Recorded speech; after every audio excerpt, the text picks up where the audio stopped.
Welcome back to Mid-Advanced Class, Lesson 3. Today, we continue our exploration of how SWIF can be practically applied in creative work. The reason we love using SWIF-style references is that it's truly a what you see is what you get approach. When we spot a visually striking image, we can quickly replicate it, creating a new image that closely mirrors that style. But for those of you driven to create, the goal isn't merely to copy. Today, I'll introduce several methods to combine your imagination with the SWIF tool to produce original and unique work. First, let's take a moment to understand creativity. A common definition is combining old elements in new ways.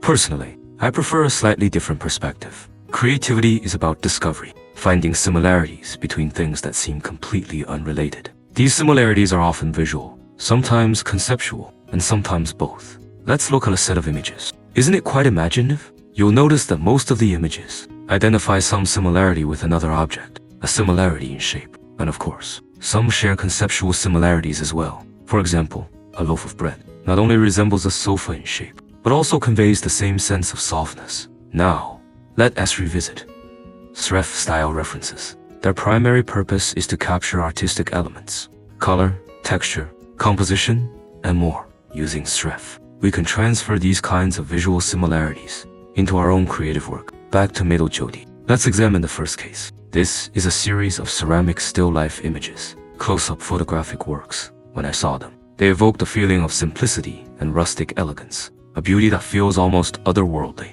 Perhaps it's the colors, which made me perceive these not as mere objects, but as living beings, tall, short, thin, round, almost like people removed from the ordinary world. This sparked creative ideas. Once we have a concept, we can describe a photographic scene in a prompt. For example, 5 Taoist priests on a mountain. Combining this prompt with SWIF and our reference images, we can generate an entirely new creation.